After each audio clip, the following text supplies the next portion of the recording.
While a person's biology and psychology certainly have an important influence on their behavior, it is imperative that we also take into account the various social, structural, and cultural situations surrounding a person's life that also may influence the way that they act. Okay, these are the sociological explanations of violence. One of the most dominant, or I should say the strongest predictors of violence and crime in general is poverty.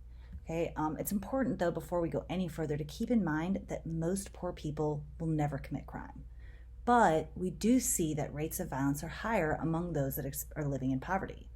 Okay, and one of the reasons for this is that poverty breeds stress.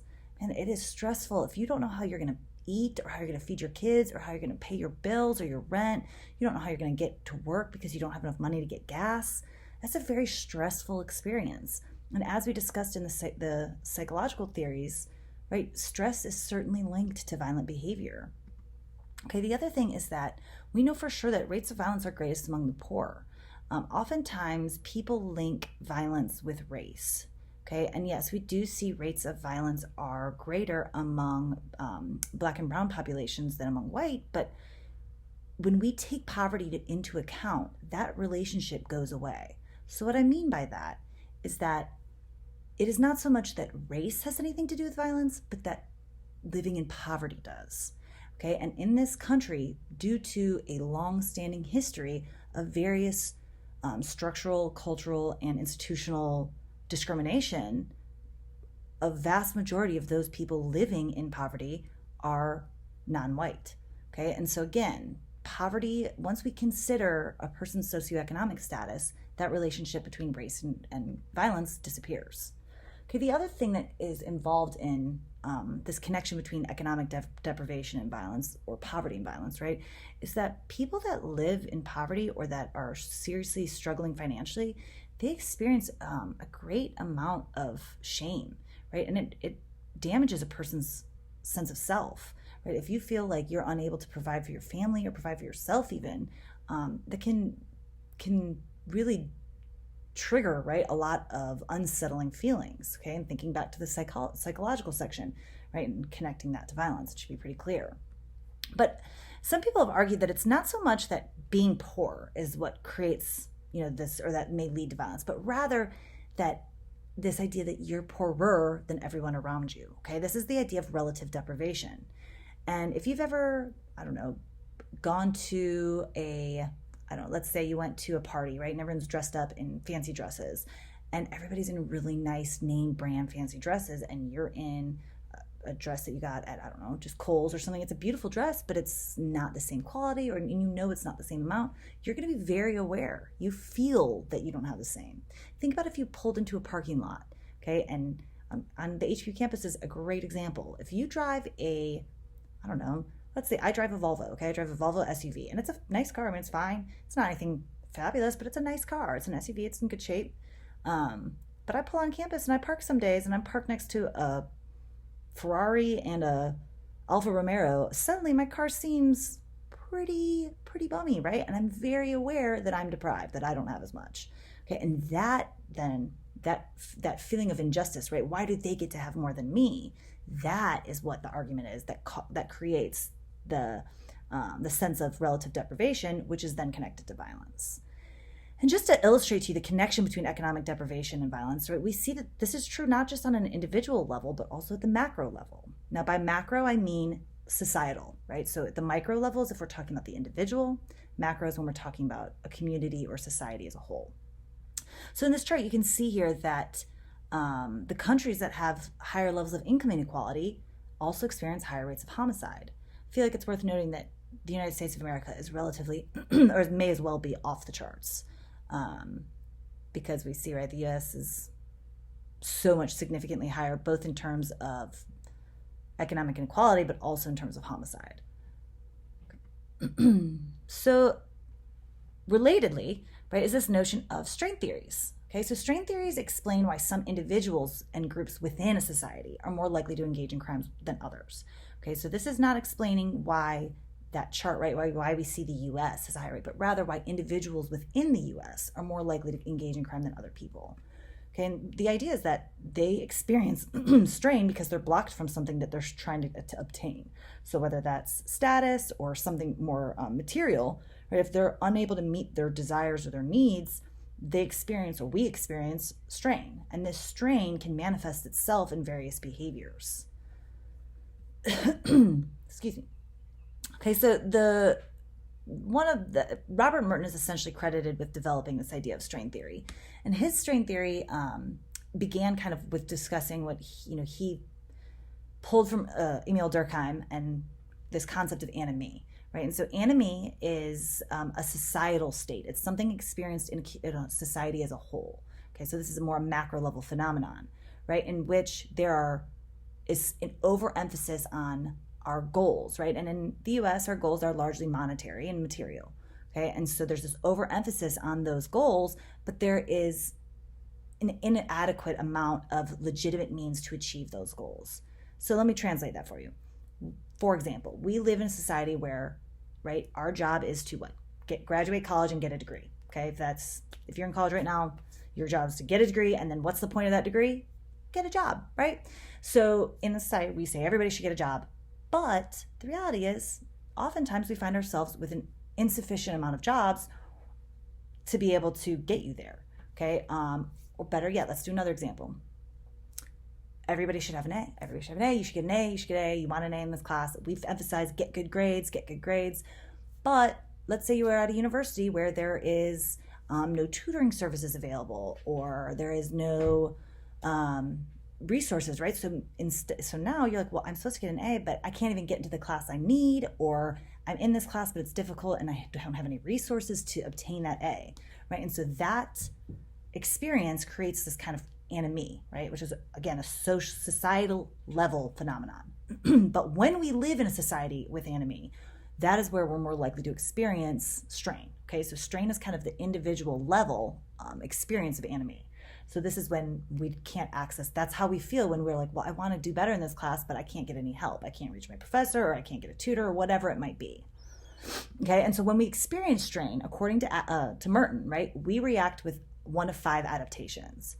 Okay, and conformity is exactly as it sounds, right? We follow the rules, we stick to the rules. But the one that's important for us, the most important for us, is this innovation. Okay, because innovation among the various adaptations is, we might just say, well, fine, if I can't get help on this test, then I'm gonna find a way to do better on the test on my own. And instead of studying and doing it the honest, legitimate way, I'm gonna get in touch with somebody who already took the class and get them to give me their test, and I'm gonna cheat. Okay, and again, because if we lived in a society where we emphasize the legitimate means as much as we did the ends, then there would be no desire or appeal to cheating, because that's an illegitimate mean.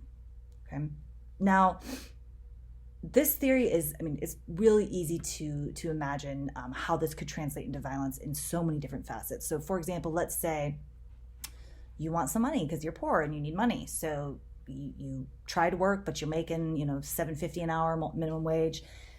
And so your response is to, well, instead of working for it, I'm just going to go rob that bank, right? And so now I've innovated, and I'm going to use violence to obtain that money.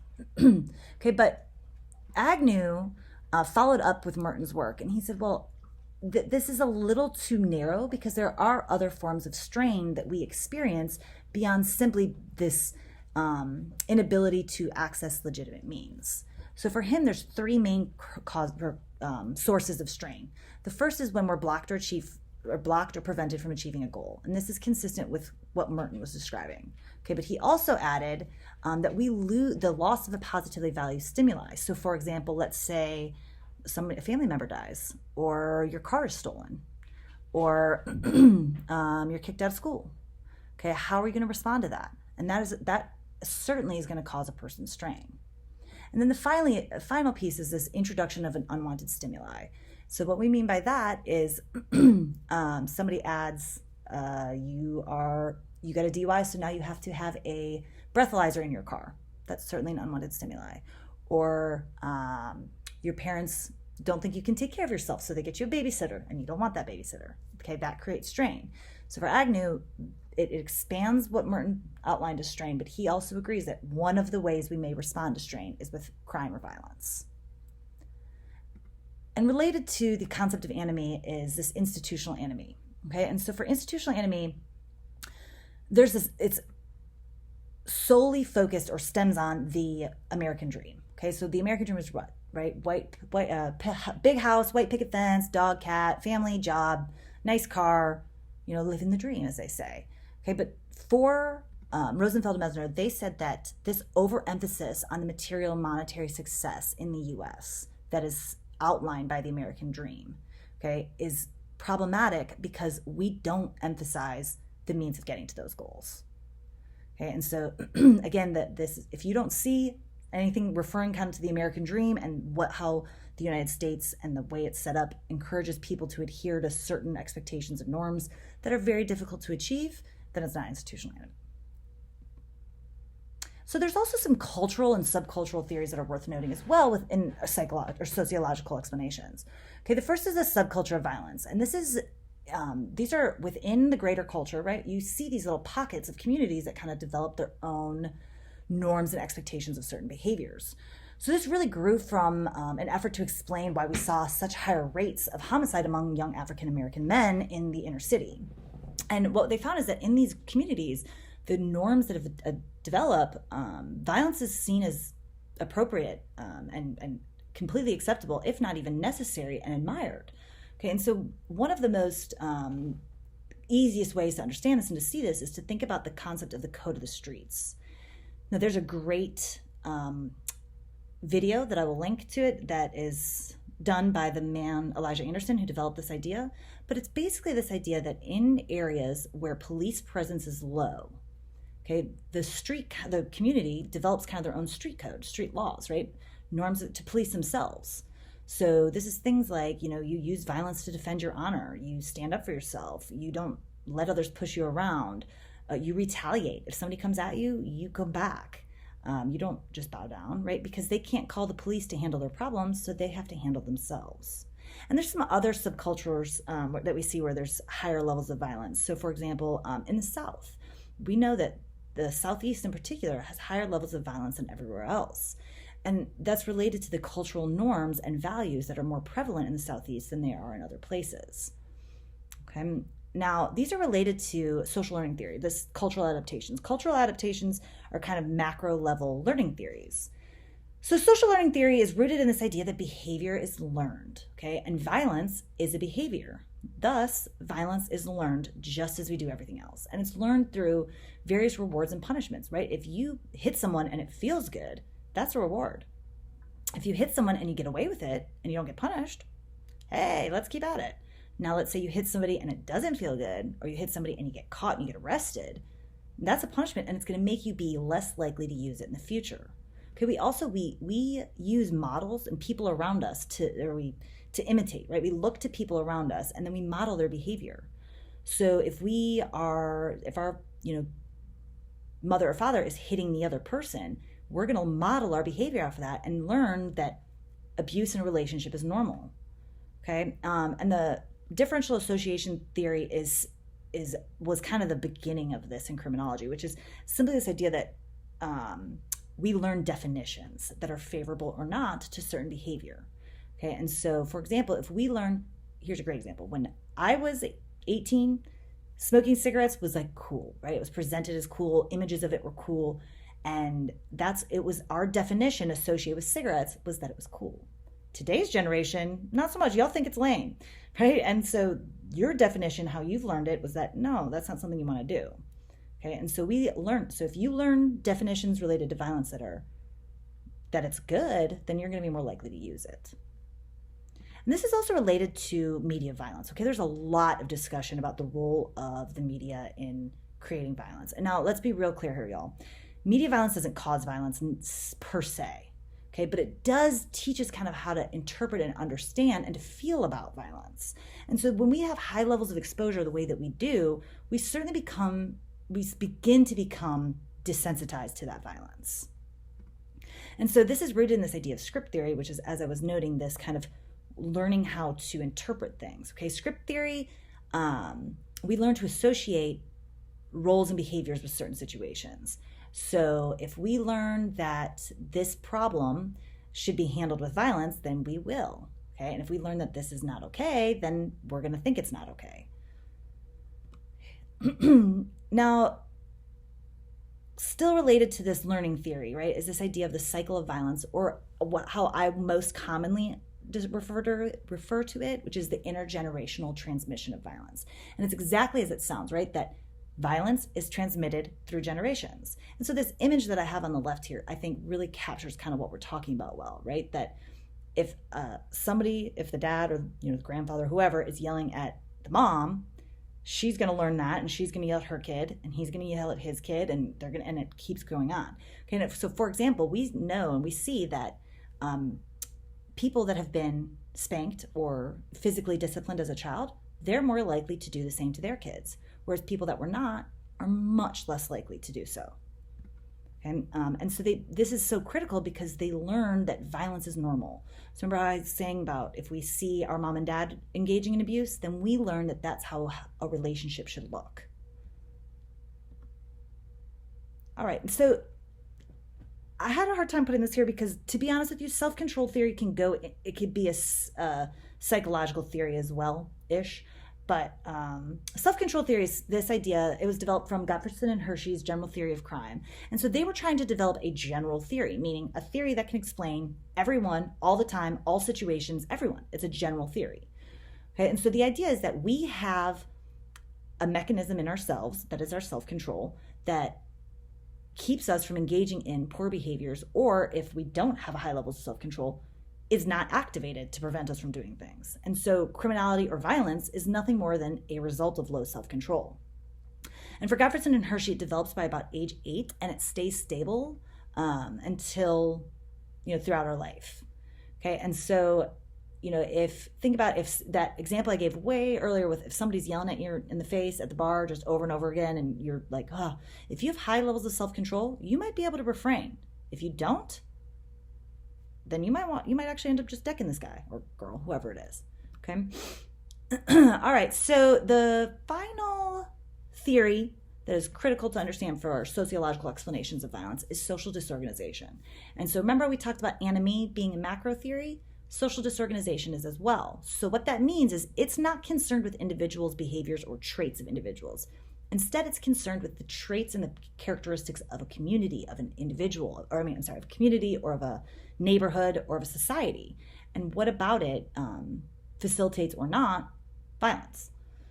So in certain communities that are marked by poverty, population growth, or population heterogeneity, and which means a lot of diversity of people. Okay, so heterogeneity is people aren't all the same. Okay, and also high population turnover, meaning people are moving in and out of the community a lot, right? They're going to be marked by high levels of instability. And what we found over time is that rates of crime by area stay pretty much the same regardless of the racial composition of that community. So in other words, it's not the people living there, it's the space itself. So what is it about that space? And it comes back to the idea of that population turnover and how that is linked to what is known as collective efficacy. Okay, so disorganization is not something that's just natural. A community isn't just built and made disorganized, right? There's a lot of racial and socioeconomic discrimination that prevents people from being able to build a sense of stability and community in these areas.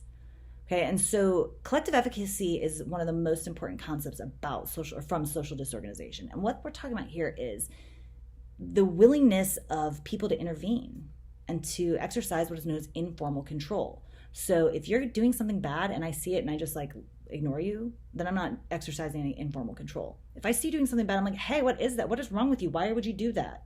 Okay, I'm not the law.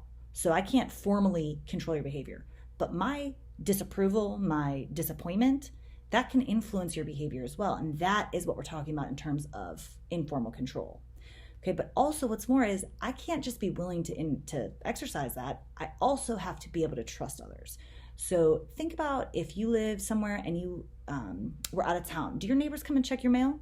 Because if so, then your neighborhood probably has a higher level of collective efficacy.